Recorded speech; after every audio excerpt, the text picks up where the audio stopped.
Hello, everyone. I'm delighted to welcome you to today's live event, The Proven Process to Leverage Generative and Analytical AI in Modern Portfolio Construction, brought to you by MDOTM. I am Andrea Sala, and today I'll be your moderator. In today's ever-changing investment landscape, the buzz around generative and analytical AI is definitely palpable around us. But today, we're going to move beyond that buzz and explore the real value these technologies can provide. So, how do these cutting-edge technologies empower and work along investment professionals to confidently navigate complex financial markets and, more importantly, make informed investment decisions? Today, we will uncover how generative and analytical AI can work together to deliver tremendous value for institutional investors with timely and forward-looking insights that serve as an invaluable tool for their investment decision-making. In the world of investments, staying ahead is crucial. So by harnessing the strategic insights of analytical and the creative spark of generative AI, you'll be poised to gain a significant edge in an ever-evolving investment landscape. Now, before we start off today, I'd like to briefly present who we are and talk to you a little bit about M.M. So first of all, we are a fintech company, and we believe in science-rooted investment decisions. We develop AI to build reliable portfolios, and today we are over 110 finance professionals, this including the M.M Lab, which is our international network of academic thought leaders and universities. Our offices are spread out throughout London, Milan, and New York. And we work every day on our technology, which is Sphere, the AI platform that enhances your investment process. It provides unbiased, timely, and forward-looking insights to support your investment process. Today, Sphere helps numerous institutional investors across the EU, the UK, and the US, this including family offices, banks, insurance companies, asset and wealth managers. Now, before we get started today, I wanted to share with you a couple of industry insights that very effectively highlight as to why we're here today.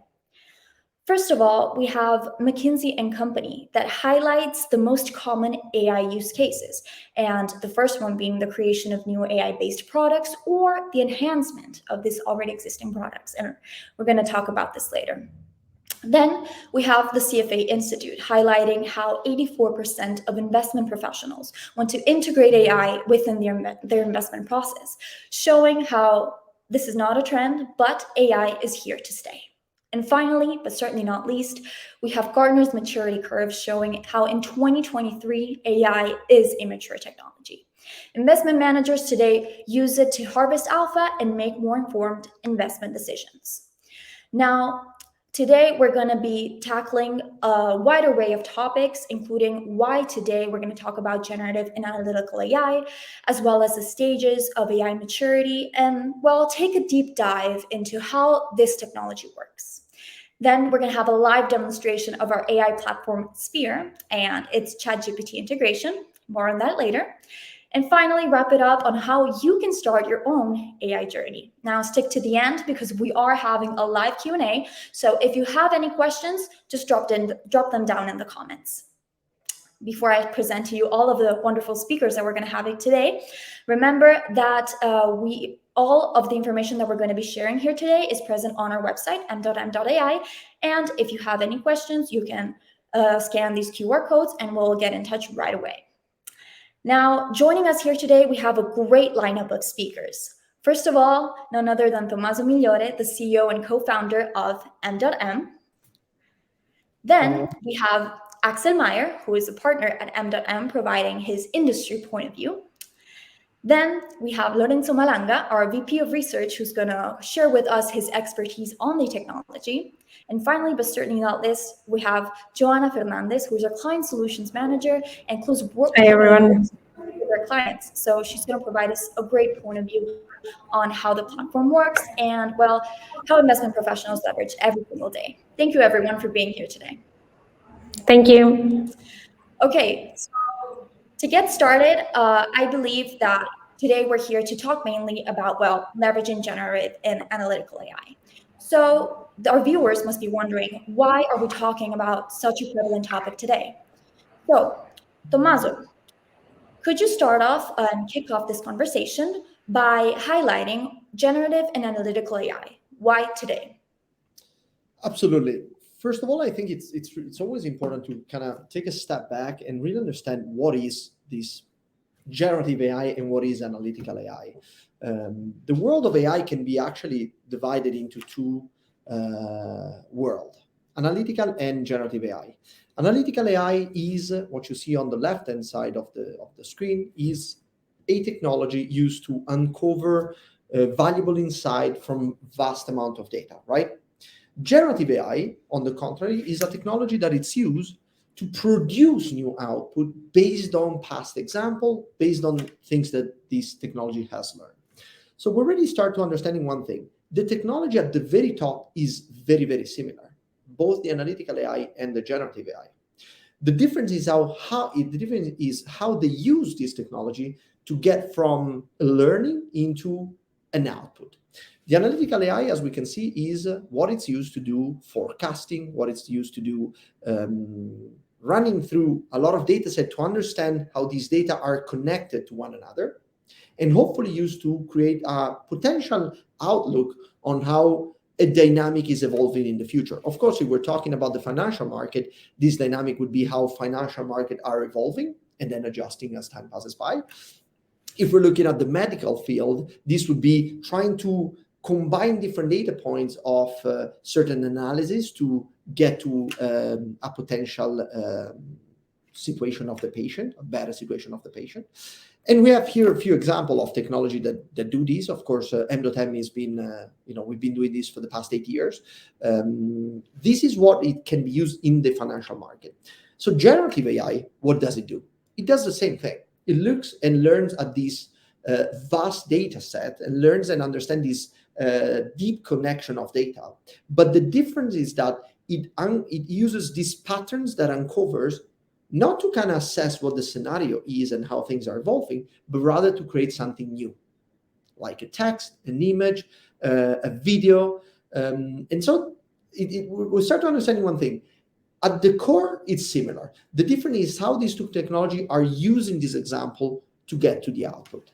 Now, of course, it's important to understand these two concepts very, very well now, because in the world of finance, what we need to use to understand the financial mechanics and how the world is evolving is really the analytical AI. The generative AI, which creates new context, on the contrary, has very interesting application that we're going to show later down the line in this webinar. It's interesting to have these two concepts very, very clear in mind, because today we live in an era of AI democratization. What do we mean by this? Every complex technology at the very beginning is used by the same people who developed that technology. I always say this. Think about the Wright brothers at the beginning of last century. They were the one building the planes. They were the one flying the planes, as you can see on the picture on the left-hand side. Today, people building planes are not necessarily the only one flying them. Okay, and this has happened the same thing with computers. Back in the 60s, when the first computer were built, 70s and 80s, during this year, the only people who could really use these computers were the one building them, right? Now, the people using a computer are not necessarily only the only one building them. This happens with every complex technology. There's a turning point when the technology becomes mature enough so you can put this technology into a product, into a software, into a solution for a wider audience of experts who can actually extract even greater potential than the initial builder could. Okay, this is what's happening with AI. Up until a year and a half ago, the only people who could use the AI were the ones doing it, were the coders, the researcher, the software developer with their hands in the code, coding this technology. Now we live in an era of AI democratization, because suddenly anyone who's expert in a certain field can access this tool to do better his job, her job, to integrate within their process, to make their organization better, but with a greater array of possibility than ever before. So that's why it's really important that we go through the concept in this webinar, and we understand within the investment process, within the world of finance, where AI can be of value. Of course, there are numerous cases. There's cases which is towards marketing, towards CRM, towards giving a better service to the final client. But today we're going to cover where it fits within the investment process. Now, what you see on the screen is a very high-level breakdown of what is an investment process. Okay, an investment process always starts, as you can see from the top left, from a market view or a strategic asset allocation, and then goes down to tactical asset allocation, to model portfolio construction, down to the final portfolio. Whether that portfolio is a portfolio which could be a fund, it could be a discretionary mandate, or it could be a client's portfolio in advisory, for example. Who are the teams that are covering this area of the investment process? We have different teams. Usually, the market views and the strategic asset allocation, which is written as SAA, is usually the investment committee with their investment committee meeting that happens usually once every month, once every quarter. Then when we move down to the tactical asset allocation, that's where suddenly the people in charge of this is also the multi-asset team, the portfolio managers themselves, or the advisory team if we're talking about a wealth manager. And then finally, in the model portfolio construction, it's down to the final portfolio manager to really build the portfolio. As you can see, the process can be split into different things, from investment IC meeting, investment committee meeting, tactical views, model portfolio construction, and then implementation. Now, AI can actually add value across the line, but of course in different areas with different bits of technology. It's not one thing that does it all, but a different module that can cover the different parts of this process. And of course, at the very top, AI can be a very great support into providing a different point of view, a new point of view, to complement what the investment committee is doing, to create those SAA, so strategic asset allocation views, and those tactical views, and really almost be on the side, helping to look at what's going on the financial market and decompose some of these dynamics into actionable insight, which can be complemented with the human input. Then, when we move down the line, what it can do, the AI, it can take these views and convert the views into a portfolio. Maybe at the beginning, a strategic asset allocation or a model portfolio, or tactical asset allocation or model portfolio, and then to a final portfolio. A final portfolio means that now it's the moment in which instruments start to play a role. Maybe it's a multi-asset product, and maybe we have funds, ETFs, or we have single stocks, bonds. That's when the final portfolio is built. Now, as you can see, this process is quite structured. It starts from having a view down to combining risk and return in the best possible way to reflect that view that we begin with. That's what the AI can do within the investment process with proven value across organization and across use cases. I will stop here for now and pass it on back to Andrea. Thank you, Tommaso, for showing a very useful example of the differences between analytical and generative AI, especially very useful to comprehend exactly where it can fit into the investment process. Now, I'm sure that our viewers as well are wondering, well, if an institution is seeking to integrate AI into its investment process, what does it take to reach that level of AI maturity? So, Tommaso, could you guide us through the stages of AI maturity? Absolutely. So I think we have a nice visual representation here on what it takes for a technology to get to that maturity level so that it can really be utilized. So at the very beginning, there's what's called base research. Now, that's when, for example, us 8 years ago, we started invested in artificial intelligence. On the left-hand side, on the vertical axis, you see benefit. And on the y-axis, on the x-axis, you see time.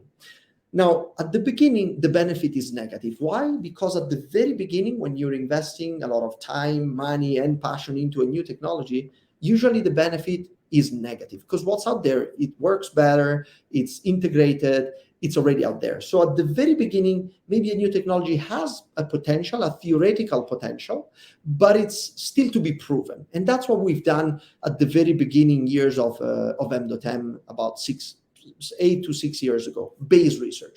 Then we move from base research into applied research. That's almost the lowest point, in which suddenly the technology starts to be applicable. There are different use cases that start to emerge, okay? And suddenly this technology can be integrated meaningfully in certain application. At the beginning is always very limited, we could say. Then we go into customer application. Now, this is where clients suddenly are starting to use this technology. Over the last 4 or 5 years, numerous of clients of ours have been using this technology with custom application, very specific, but not so integrated. The last step is the integration phase. And this is the most important one. And this is where you get to exponential growth and exponential benefit. Meaning that this complex technology that at the beginning was slower, not so precise, complex, it became better. We started to find the first application. Then clients started to experiment a little bit in customer application. Now it's the moment of the integration, because suddenly the tools that are there, we have produced Sphere and numerous of other technology that can be applied in different ways. So where is the industry now? The industry now is in that spot, is moving between different custom application into integrating this within their processes across. Of course, the leaders in the industry are the ones that have been using this technology for most of this part, and you can see them on the right hand side. The laggards are the one on the left hand side that maybe have not really started implementing it yet, or they've started just to try with a couple of use cases, but not really thinking through how can this help my organization move to a step forward.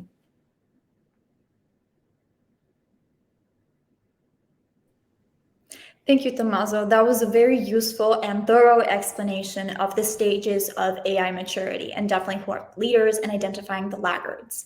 Now, let's go back to the main point of the webinar. Let's go back to highlighting what you said earlier, well, generative and analytical AI. And I believe that we should focus more on the technological and what is going on behind these two paramount technologies that we're going to be talking about today. So I would like to call on Lorenzo, who is our VP of Research and works closely with this technology, to describe us more of a deep dive of generative and analytical AI. Sure. Well, I would start by kind of defining what analytical AI is. It's basically something we are now getting more used to, but it's actually the set of techniques which uncovers valuable insights from existing information, from big data sets that we can collect and gather.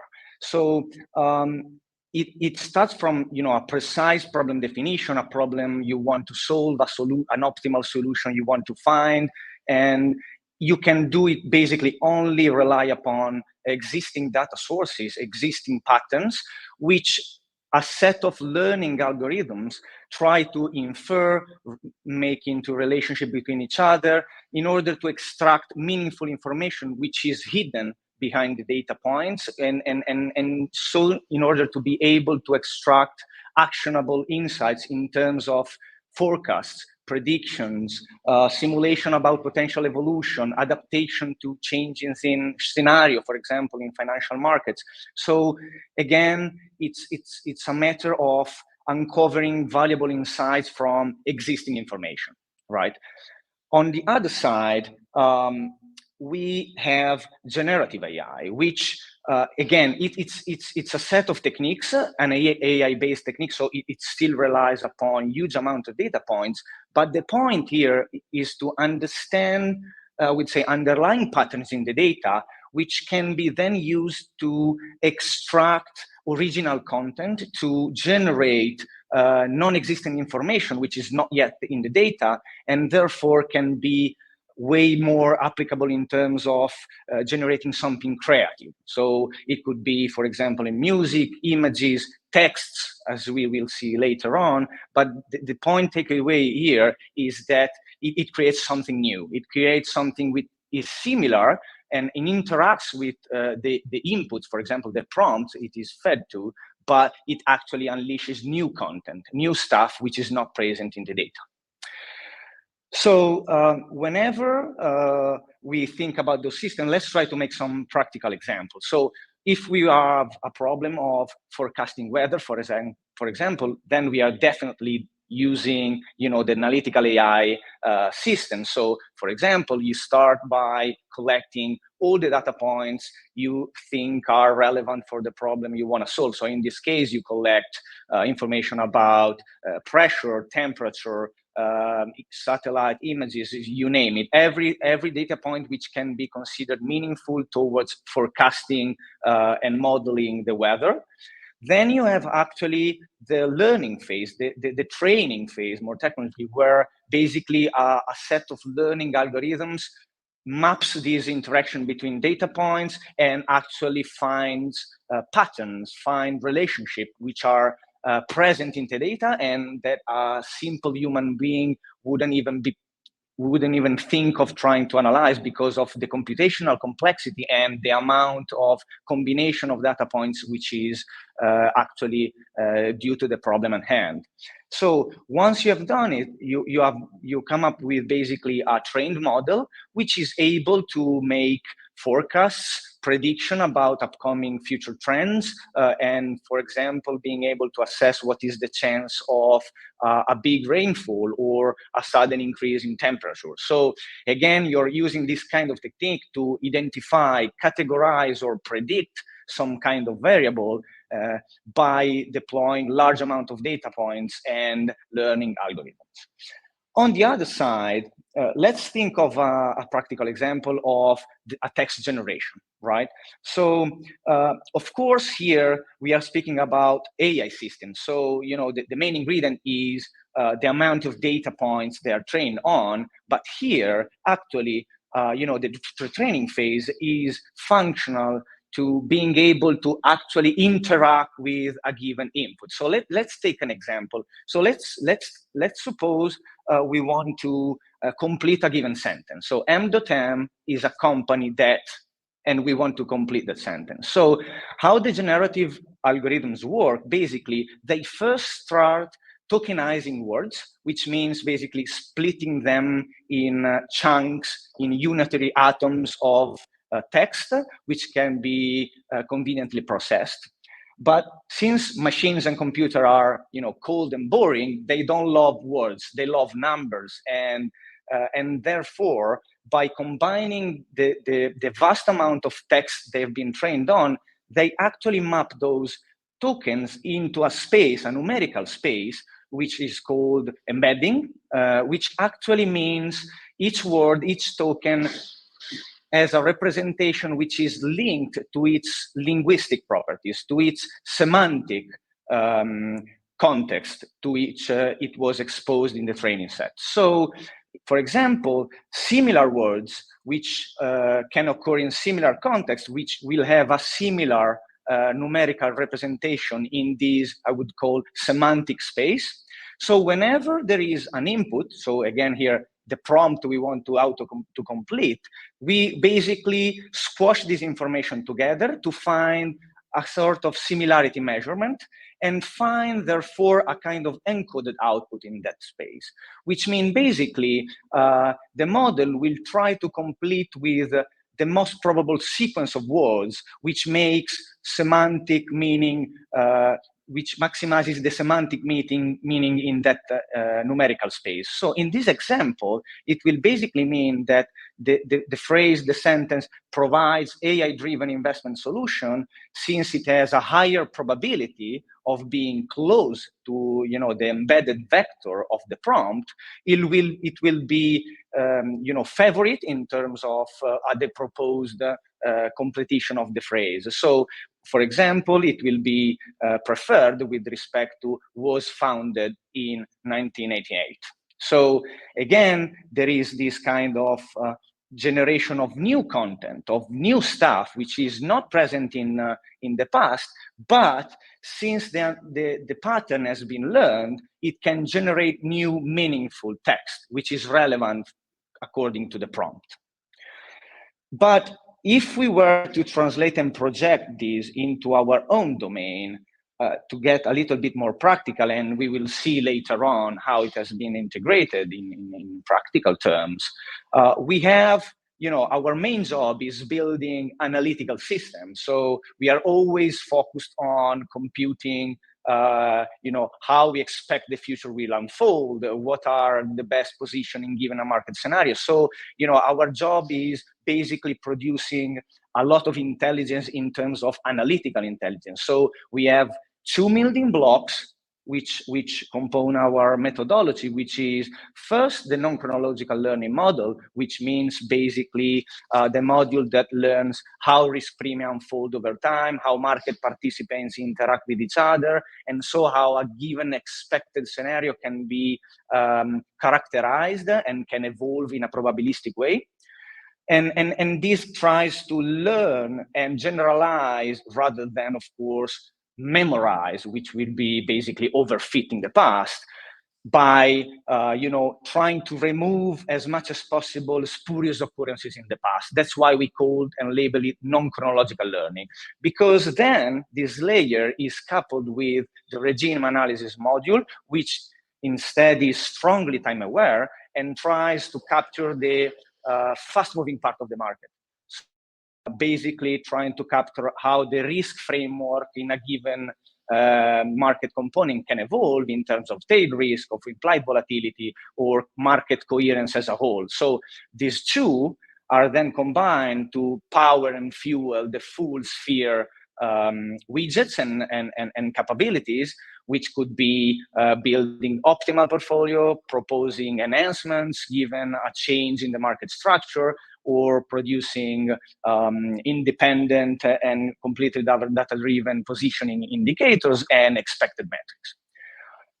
On the other side, a way that generative AI can be used to unleash even more value in conjunction with analytical AI is to basically be attached to the stream produced by the analytical AI, which means being able to accept the intermediate calculation that Sphere produces, and being able to inject that into a custom prompt infrastructure that we built, which can basically build autonomous and automatic reports, can produce comments, can produce digestible information, which can be kind of more actionable for the end user. So the point here is that they can work really in resonance. They can add value simultaneously by being conveniently integrated. And in the end, as Joanna will later explain and show, you will get actually customization at scale at its full potential, because you can dig a little bit deeper on some custom insight you want to go, or actually easily digest the complexity of the analytical AI with some really digestible and easy to understand commentaries and synthesis.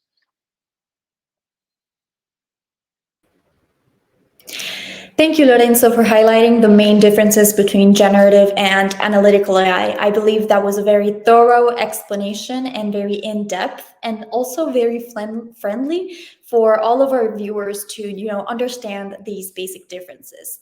How analytical helps uncover hidden insights in existing data sets, and how generative can contribute into that creative spark and explaining that analytical output.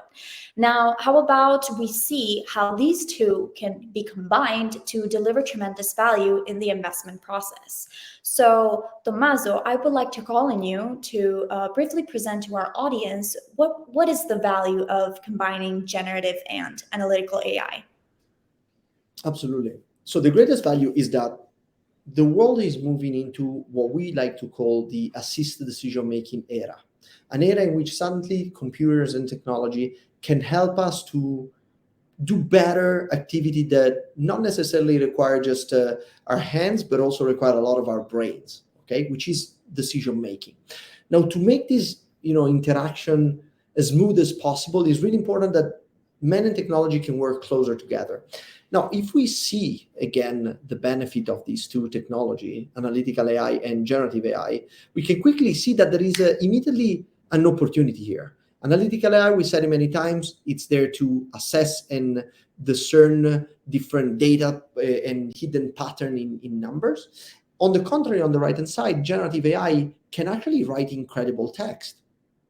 So it really is natural to think, what does it take to link those two technology? What does it take to combine it so that I can suddenly have an understanding on why a model is making a decision, not just by looking at a ton of statistics, but also just by asking it.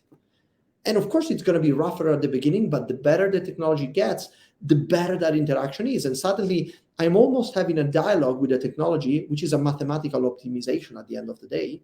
But it's very specific into telling me why it's making the decision. And also, it's converting that into an English digestible text, or Italian or French or German, whatever, who can be then used to share it within your colleagues, within the clients, with the clients, et cetera, et cetera. So the opportunities, it's pretty clear. So let's see how this converts if we think again quickly and how an investment process looks like. Now, we've seen it before. An investment process goes from idea, we've seen it before with strategic asset allocation, tactical allocation, and so on and so forth. So we can simplify it even more by saying that an investment process is idea generation, what do we think of the world of tomorrow, and then portfolio construction. How do we implement that idea into investments? Okay, so when AI gets into the picture, this is what it looks like.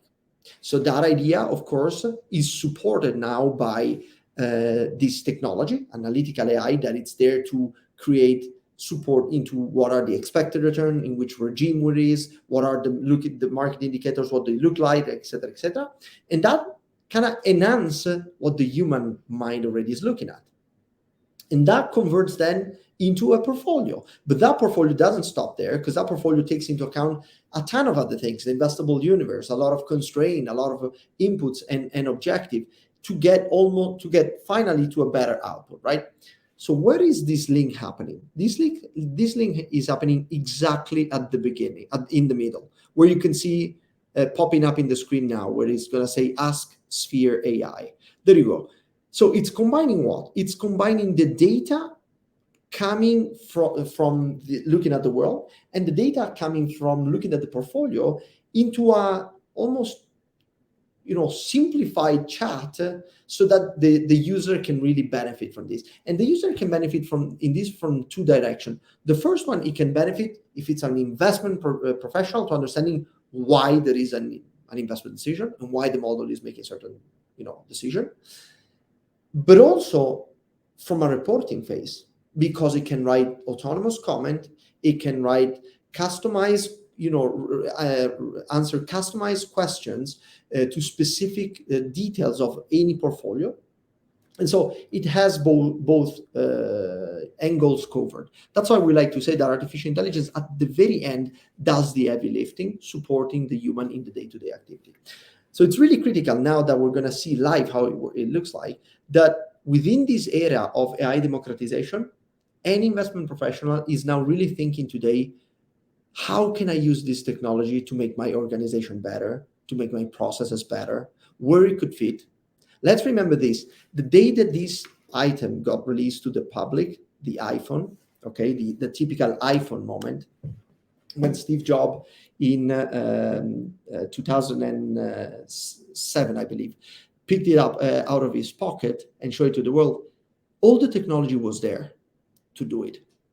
The phone, the screen, the computing power was there. But they had the mentality to put together this tool to create that iPhone moment that we all, recognize, or one of the moments that changed at least the history of phones and how we consume technology.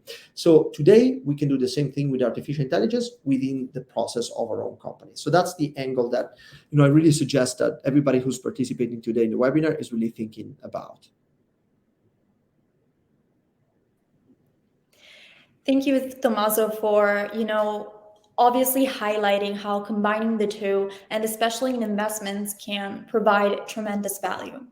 Now, we've seen definitely all of the theoretical aspect of the basic fundamental differences between analytical and generative AI, as well as how the technology works and how it can be implemented in investments, just as Tommaso showed us.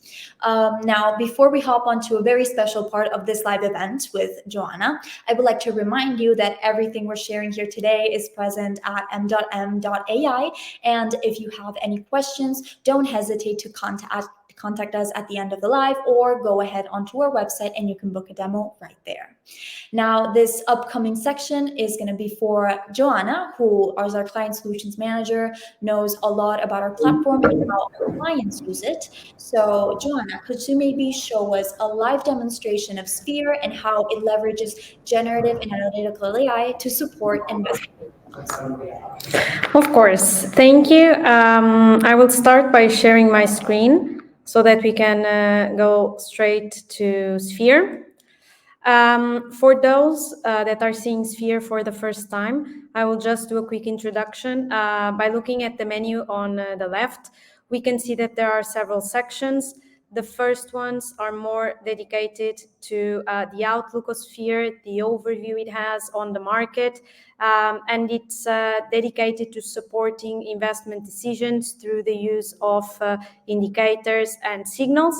And then we have our Portfolio Studio, which is the section where users can actually interact with Sphere, can create portfolios from scratch or upload already existing portfolios, and have all Sphere's views and all the inputs from the other sections reflected on their portfolios, or in case they would like to customize it, to adapt it a bit more to their own market views, their own universes, baskets of instruments that should be used during the optimization.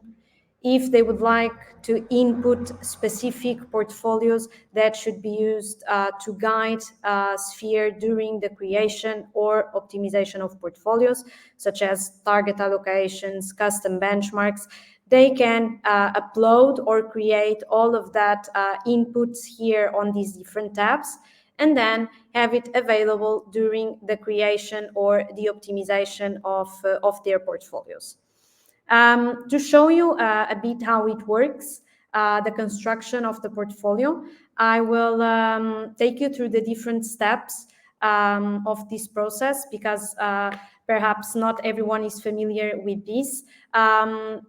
This section is currently being used by a lot of our clients to construct portfolios from scratch, going from asset allocation portfolios to rebalancing clients' portfolios, constructing model portfolios, and so on and so forth. So it can be very customizable, as you saw. We are going to see it a bit more in detail on this section, where we can define our portfolio and tell Sphere all the limits, all the constraints, all the objectives that should be respected during the optimization process. Starting here with the main info, we can name it, we can choose the base currency, and we can select a benchmark, which can be a more standard one or one that we have initially customized. We have the possibility to choose the investable universe we would like to use. We would always have to upload it first on the universes tab, and then we can get it from this drop-down list. Just to show you, if I load it, you will see all the list of the instruments that are included. Each of these steps will have to be saved so that you can arrive to the end of the process and generate the portfolio with Sphere. I'm going through the next steps just to give you an idea on how customizable it is. We have a set of constraints that we can define. Asset allocation constraints, so specific asset classes, specific sectors, specific geographies that we need to define minimum, maximum thresholds of allocation, or even asset classes that we would like to exclude from the portfolio.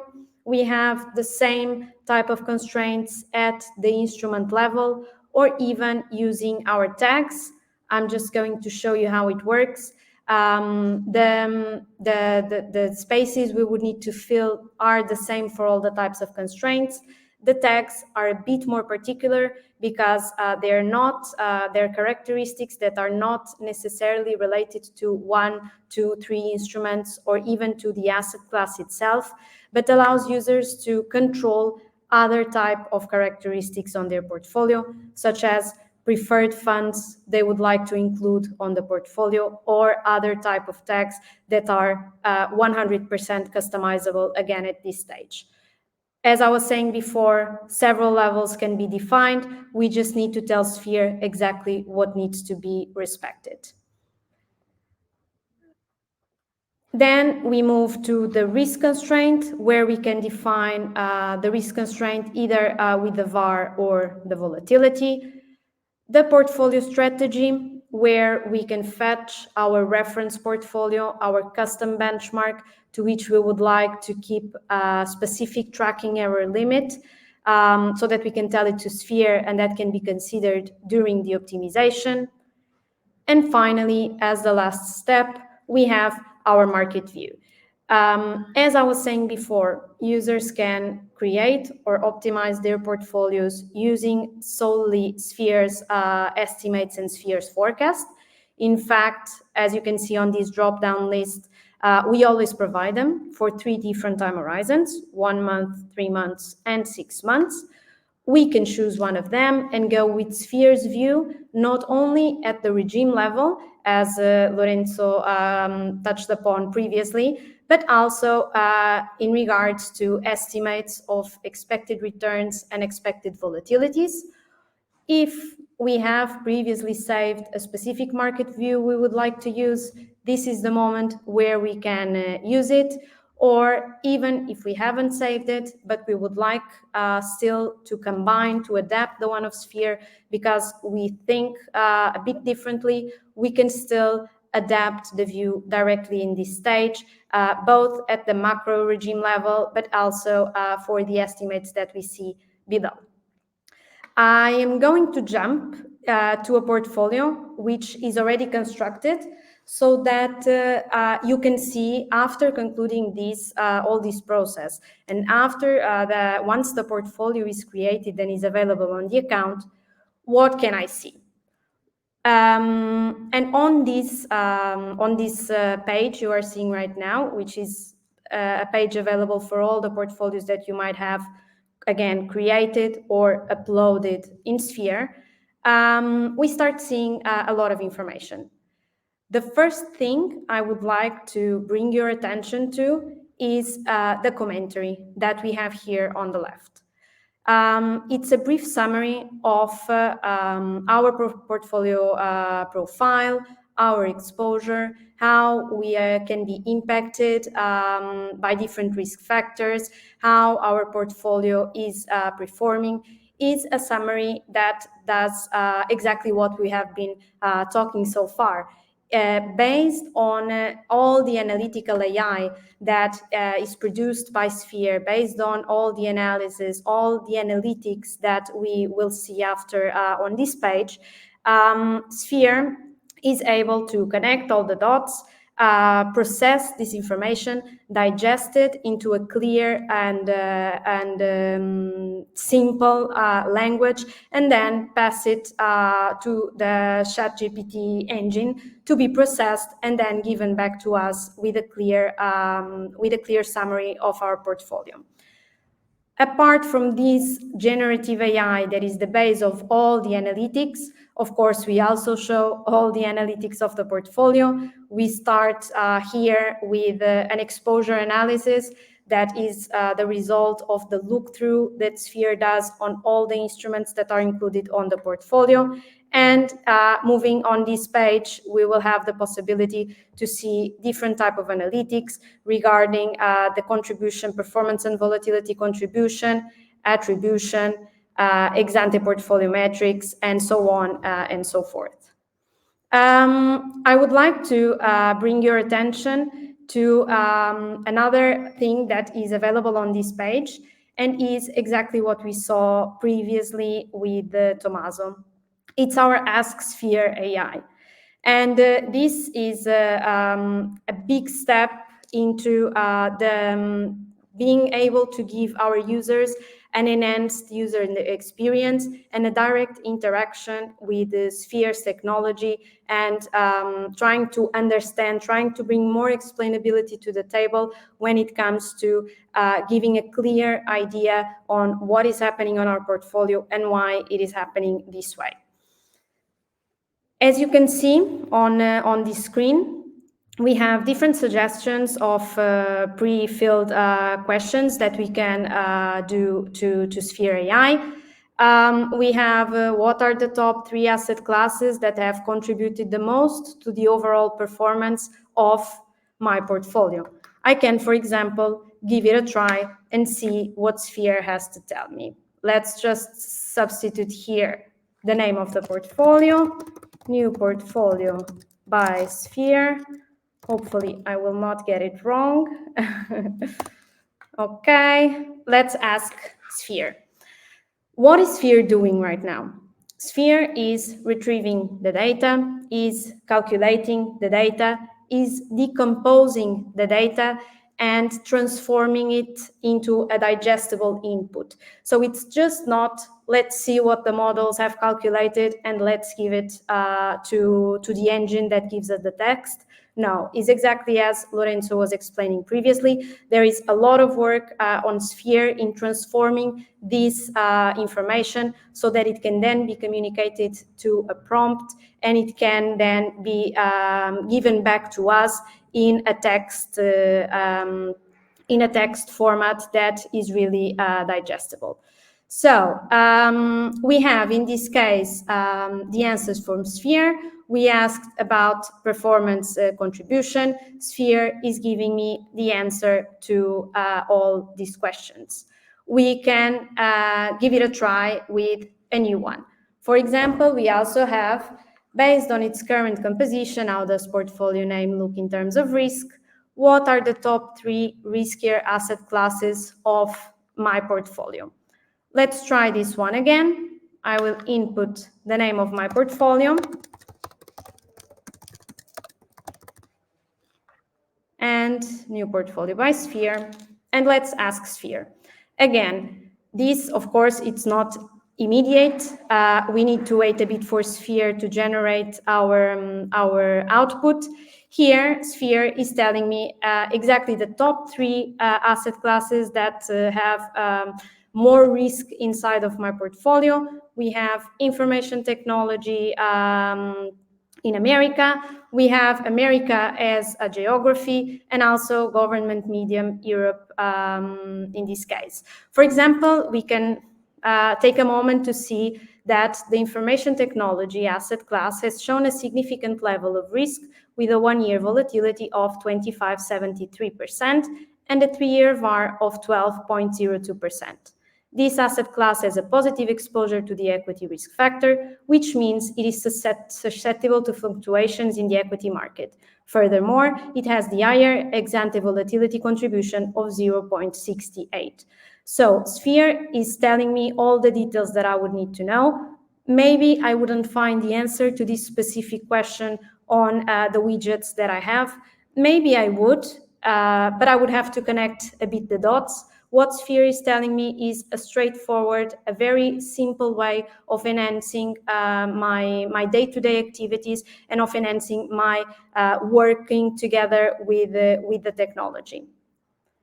Final thing I would like to show is that, of course, whenever we create a portfolio with Sphere, we have all the analytics, we have the exposure analysis, and we arrive to a composition of portfolio where from the specific universe, Sphere has selected the instruments based on the constraints that we have defined, on the market view that we have set, on the tracking error that we have asked him to respect, and we have specific instruments with specific weights.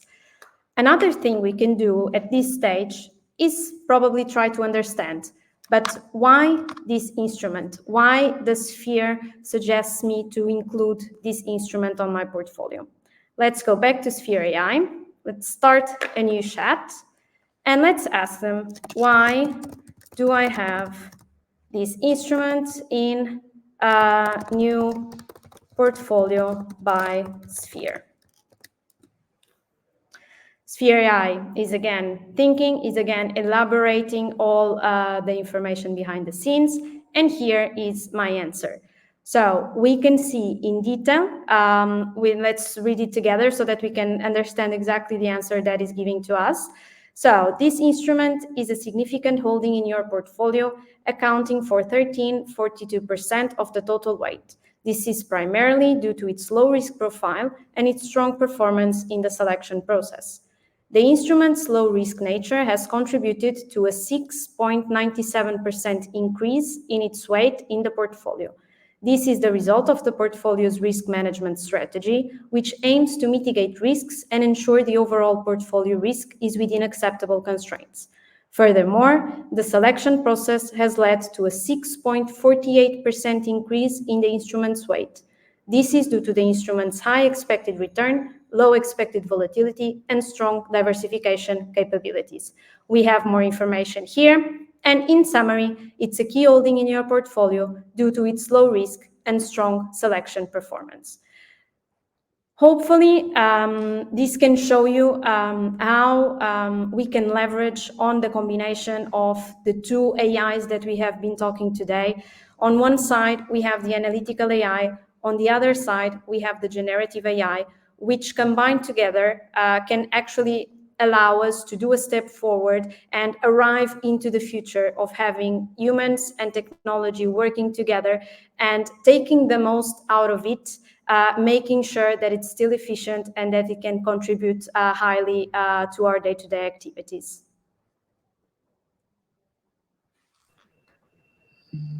Thank you, Joanna. That was a very thorough and great explanation of Ask Sphere AI, our new feature.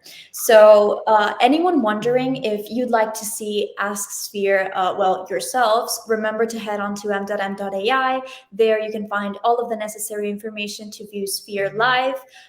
If you have any questions, don't hesitate to contact us, or even Joanna herself, that she is, well, after all, the person that onboards everyone new and the person that always uses Sphere alongside our clients. So to wrap up today's conversation, we're going to head on to, well, how can institutions effectively integrate this technology into their investment process? So I'm going to call on Axel, who is a partner at MDOTM and has vast experience in this industry, to talk to us about the steps of AI adoption. So Axel, could you guide our viewers through the steps of AI adoption? Sure. I mean, this has been very impressive so far to see how you can have a real dialogue with Sphere. And but what we have seen also is, like with integration, this is where it can really get wrong. And so the way things are integrated and the way the integration works can really make or break whether it's a success or not. So I would say the number one thing to do is to find a visionary innovator in your company. So somebody senior in the company who sees the benefit, who gives everybody within the company the confidence that this is a topic they should really embrace and should work on. And if this is the case, then I think that the rest of the steps will follow very smoothly. But finding somebody who's driving it forward, who sees the benefits, who has seen what we have seen today, and knows how to implement it in the company will be the number one priority. And after that, you go through 5 different steps that will actually lead you to a very successful integration. So the number one is the exploration phase. And this is the part where you really think about, how can I use AI? What are the benefits for me? What are the different options within my investment process where possibly AI can help me making better or more robust decisions? And if you have found that, if you have defined that, then you have to think about, what do I choose as a partner to work with me? And one of the key things we always say is that AI has adapted to you and not the other way around. So if you have to bend over backwards just to make it fit, this is definitely the wrong partner. So this is, as in life, finding the right partner, very important decision. You have to be very diligent about it. There has to be a good fit. And so this is very critical. So be critical, push the people you talk to to make sure that you get what you want. So then after that, you have picked a partner, then the partner and you will then work together, basically dissecting, decomposing your investment process and analyzing what are the areas where you can very easily, find a place for AI. And we found that the companies who kind of found this easy access, a place where you don't have to replace anything, you don't have to change something, you just add something on and make it better. If you find that area, so this is really critical to make it acceptable to the firm and make it successful at the end. So if this has been defined, then we would take all that knowledge on and would think about how to train the models. So this is then where the AI, the models are really fit exactly according to your own investment process, to your own goals, and to your requirements. And then within the last step, basically this is where the fine-tuning starts, where you say what are the personalized inputs, and that can be to a very granular level. And so then at the end of the day, you combine the AI's input with your own view, with your own weights, with your own opinions, and you have, what Tommaso said for like assisted decision making that takes advantage of a fantastic technology that gives you, insights at fingertips that you usually wouldn't have. So, looking just at the entire process, so after you have picked a partner, it's, depending on the complexity, it's between 3 and 6 weeks until you can have a project in place and up and running. And this is quite impressive. If you would have to, hire somebody to do that for you, it would take much longer to develop that. And to get started, just to repeat, having the visionary within the company is very important. And besides having the visionary in the company, the key contributors in the dialogue are the people, the members of the investment teams. If there's more integration in terms of a direct feed into your systems, an operations team might play a role. But you see, it's very lean, it's very slick, it's very straightforward. And if you go through these phases, driven and managed by your visionary innovator, then the result will be that you will have more robust portfolios, more efficient portfolios, and of course happier clients. This is all we want.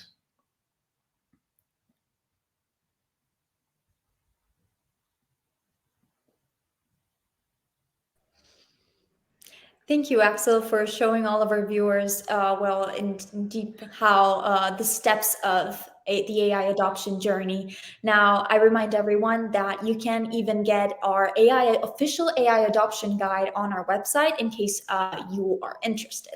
I believe this is a good point to kick off our Q&A. We already have so many questions coming in, so I'm going to start choosing the first ones we received throughout this live event. So the first question would be for Lorenzo. So Lorenzo, when integrating ChatGPT, how does the technology ensure that the AI-generated insights are accurate and explainable to investors? Well, that's actually a great question. I'm more than happy to address it. Well, maybe we just touch upon this fact, but it's really critical, and that's how we actually executed the integration of the generative ChatGPT technology within Sphere, is to actually 100% completely own the flow of information and to have an extra layer of coherence check afterwards. So basically, when Joanna showed you comments and direct questions you were able to interact with, the analytical AI, analytics, predictions, forecast, intermediate calculation are really fed to the generative AI API in a really controlled and custom way, which means basically we have built our own prompt engineering layer, which means we are able to build specific chains of instructions and logical predicates, which are related to intermediate calculation, which we then can semantically connect in terms of connecting the dots that Sphere produced somehow. So it's really important that this process is 100% owned and under control. and as a strong reflection on, of course, how the system is actually producing this kind of stuff based on structured data, market data, and so on and so forth.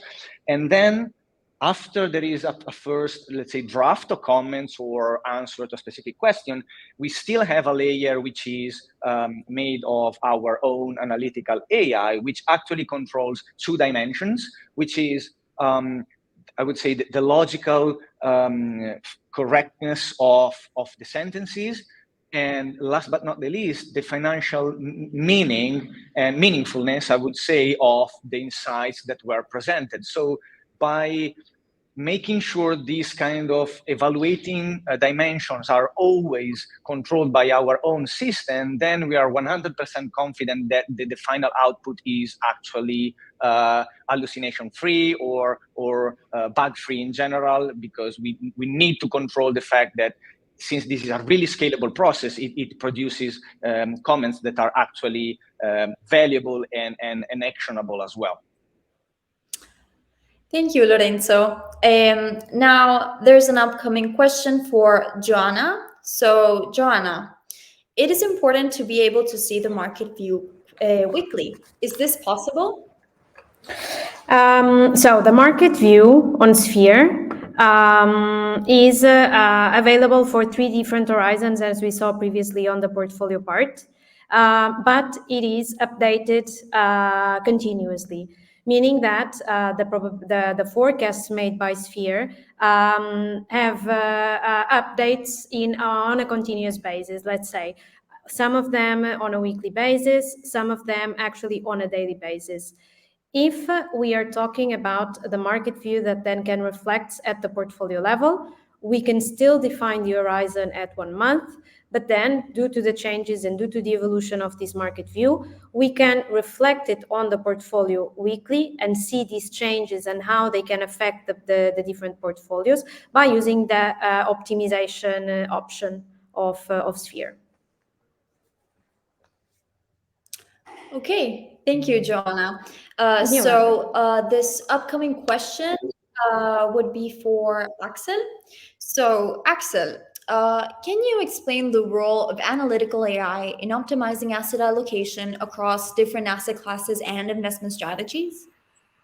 Yeah, I think this is Lorenzo, showed it very nicely. So with analytical AI, we make sure that we can take the vast amount of data that we can use for the model to be trained to learn and draw conclusions to come up with, at the end of the day, a portfolio that's most suitable for any possible change in the market or situation in the market. And so it's the difference between the generative AI, who is creating something new. The analytical AI in this part uses existing information, but assesses it and puts it together in a way to be ready to basically withstand unforeseen events in the market. So it's about being able to react very, very quickly to new situations. Thank you, Axel. Now we have other questions coming in, so let's pick this one for Tommaso. So, Tommaso, how do clients typically incorporate AI-detected investment opportunities into their overall investment strategies? So they do it in numerous ways. There's multiple ways in which this can be consumed and integrated via the platform itself, as you've seen it, or a lot of our clients actually consume Sphere through APIs. So it can be integrated into existing software in ways that anybody who's familiar can imagine. And there's 2 ways in which clients are using it. One way is simply by making a call API on, for example, for the expected return or for the market view, to then complement their investment models and investment activity. Or the contrary, keeps getting darker here, but it changes the lighting a little bit. Or also you can actually upload via API information on Sphere and then retrieve this information effectively using Sphere as an engine to compute this calculation. Thank you, Tommaso. Now, for all the comments that I'm seeing right now, that everyone is asking if there's going to be a recording of the session. Yes, there is going to be one. It's going to be available for everyone that registered. So, in case you're viewing this, don't worry. There is a recording that is going to be sent, or in case a person couldn't make it live, don't worry, there is going to be even an exclusive summary for everyone that attended. So this upcoming question is also for Tommaso. So Tommaso, I'm going to call on you again. How does Sphere integrate with a client's existing software? Is there an API integration? Still dark here, guys. I'm sorry, I wasn't able to turn the light on.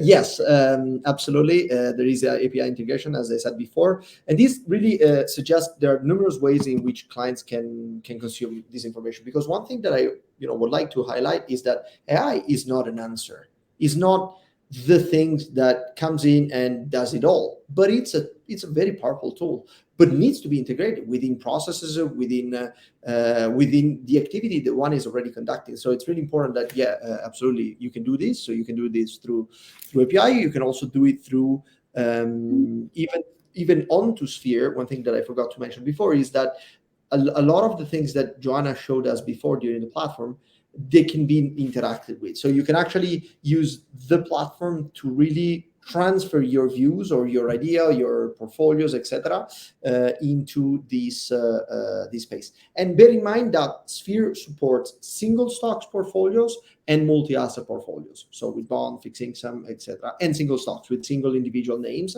That's how it works.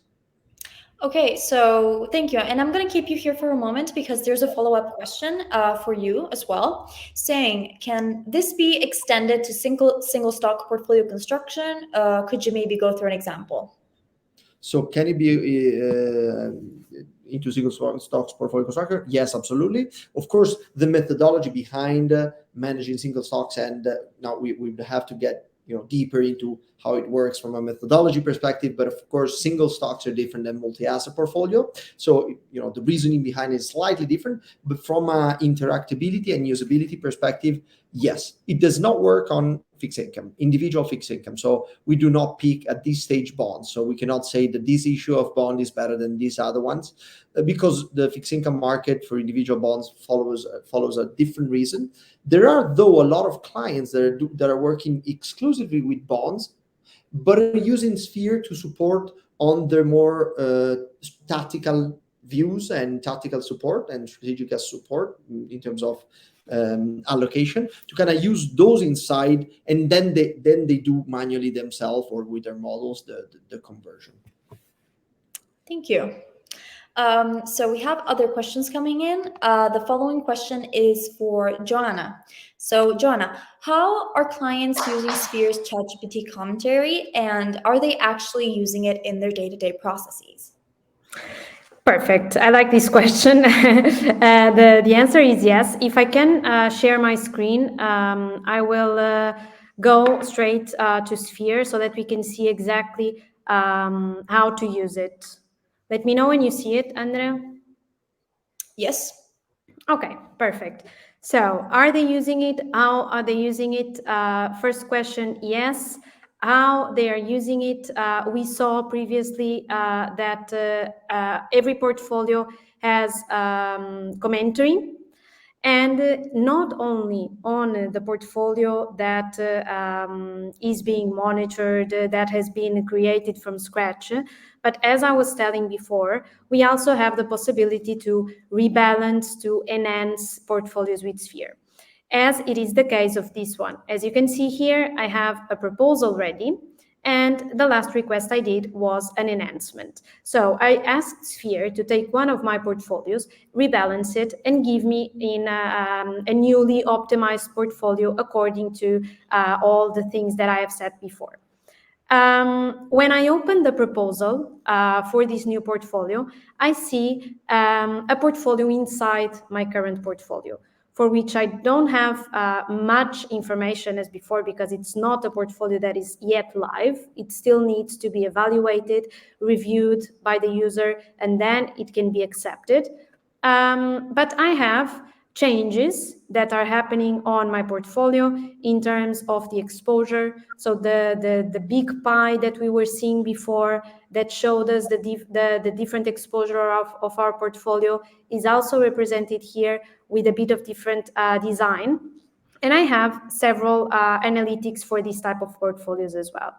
And then I have a commentary of ChatGPT following exactly the same lines that we have presented and discussed so far, that actually tells me what is changing on my portfolio, how is the profile of my portfolio changing, what is fear suggesting me to do. And it's very interesting because this can also be exported into a PDF.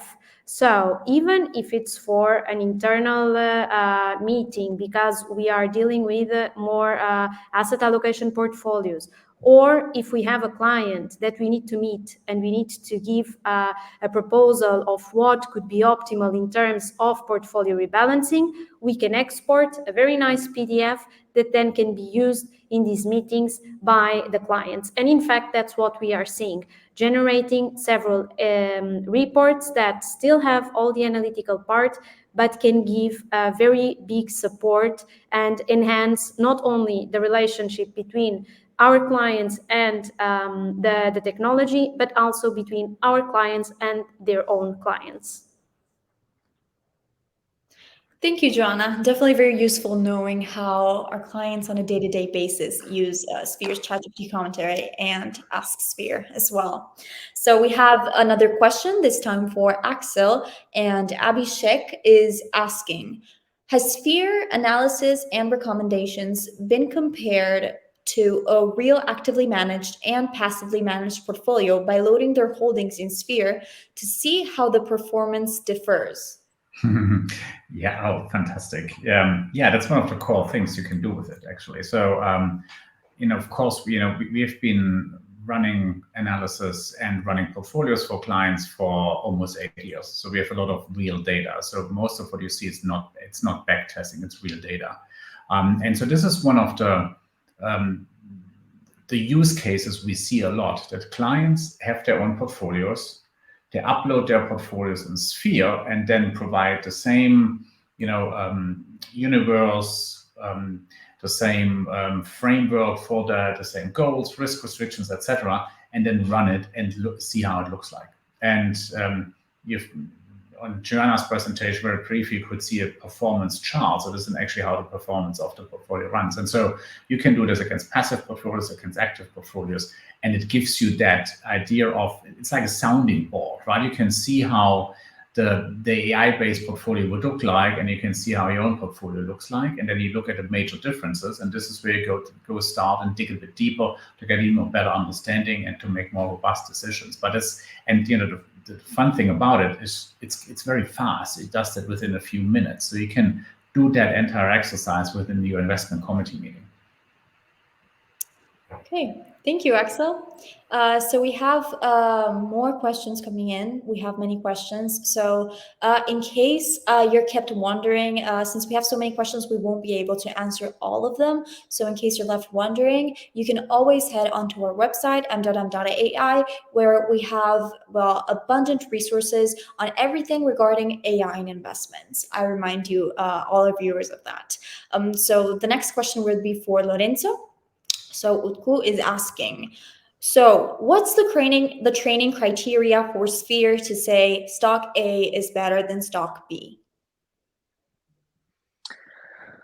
Well, that's a really deep question to address, very technically. I will briefly touch upon, the methodology I briefly presented before. So in order to assess the specific features of a given instrument, if it's, in this case, it's a single stock name.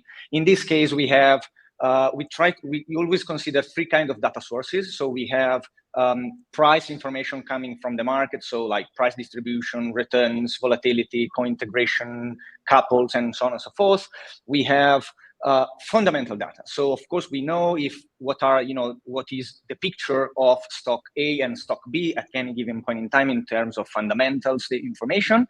And then we have again macroeconomic information, which gives the context at which risk premia might respond, given the specific characteristic of the single instrument. So in general, the way it would be decided is basically a combination of how much, for example, a given sector is contained in a given sector, which we expect to perform worse or better given the risk regime on that geography, for example. And again, we are also able to capture what is the implicit diversification benefit or excess return that the single instrument could benefit, and always compare them with the most similar peers. So it's kind of a hard task to put a single expected return on a single name, but by doing that combined with a full methodology of building a portfolio on top of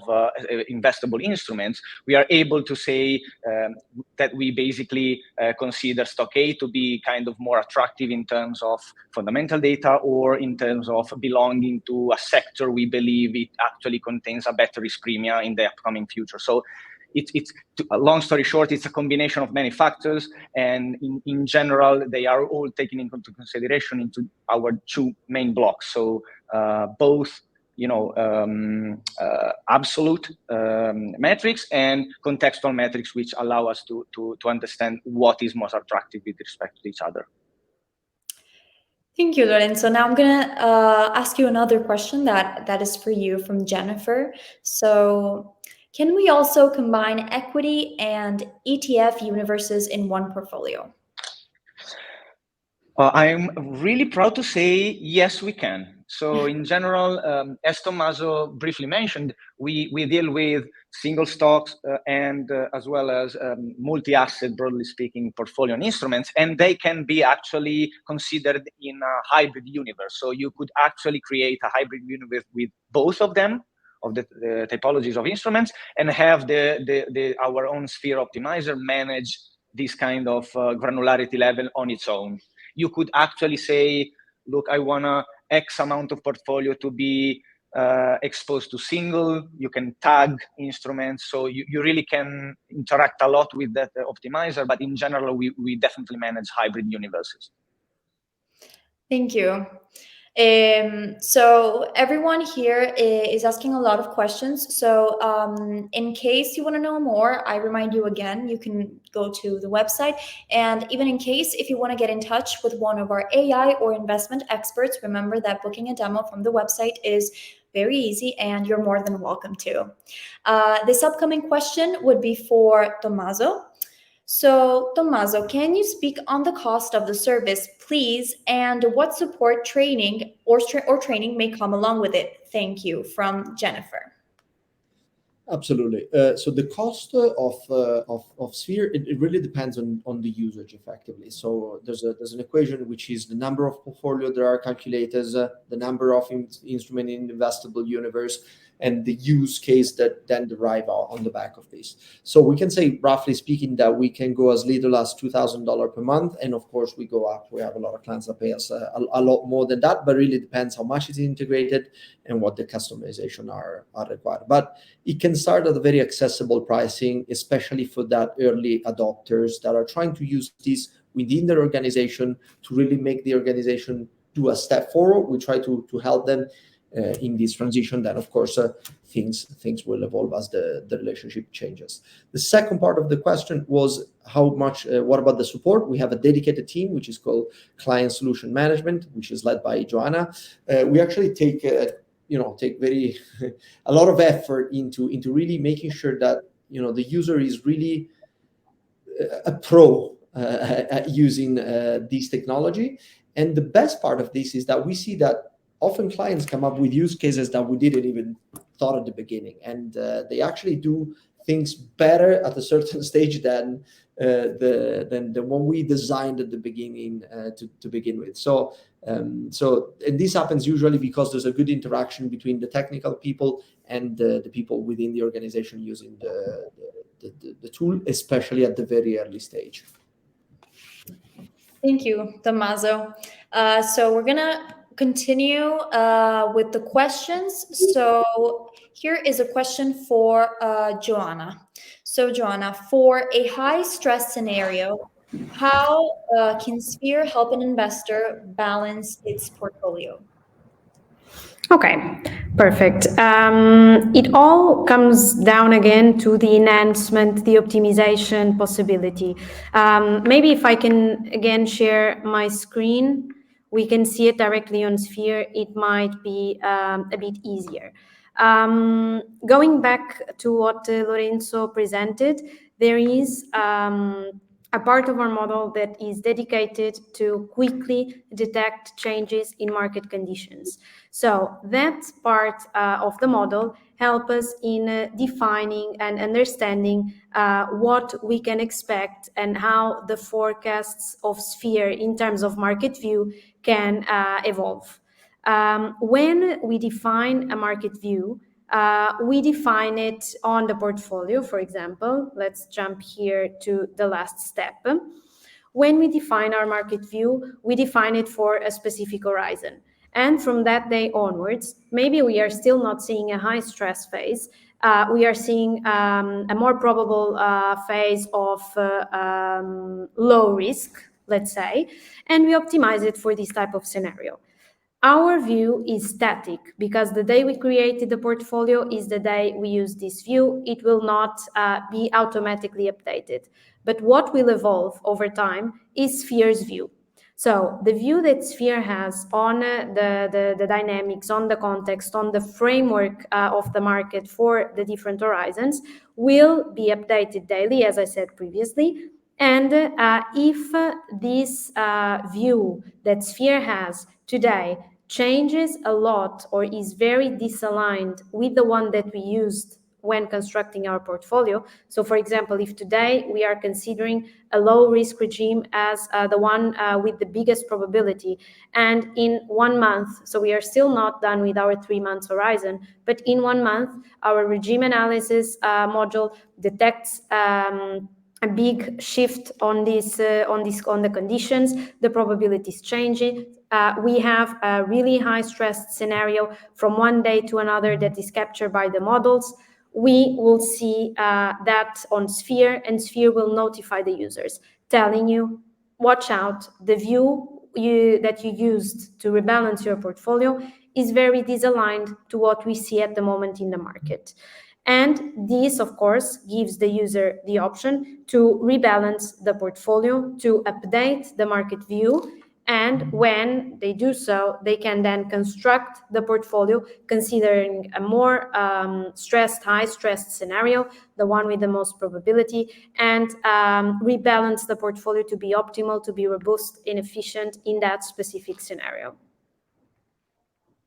Thank you, Joanna. Now, I believe this is the perfect moment to wrap up today's conversation and really come to an end. I'm sorry for all of the people that we couldn't answer their question. Unfortunately, we are running out of time. So remember, if you have any questions, don't hesitate to contact us. We are going to leave a couple of contact information, so you can reach out to us at the end of this live event. Or, as I said before, you can head out to our website, MDOTM.ai, and you can contact us there, book a demo, or even explore all of the insights we have there. So as we come to the end of this live event, first of all, I like to extend my sincere gratitude, first of all, to our speakers, Lorenzo, Joanna, Axel, and Tommaso, for sharing their expertise on the power of AI, generative and analytical, in modern portfolio construction. And today we've explored how AI, generative and analytical, well, they're not just buzzwords, but practical tools that empower investment professionals to make better informed investment decisions, as we saw today in Sphere, especially with its ChatGPT commentary and Ask Sphere. Now, as we move forward, it's clear that these investment solutions are here to stay and definitely revolutionizing the industry and really working side by side institutional investors to empower them. Now, we encourage you to continue your exploration of AI's potential in your investment process. So if you'd like to reach out to MDOTM, don't hesitate. You can head on to m.m.ai and book your demo so you can see Sphere live yourselves. Now, thank you all for joining us today. We look forward to continue sharing our knowledge on investments with all of you. Thank you, everyone, and goodbye. Thank you. Bye. Thank you. Bye bye.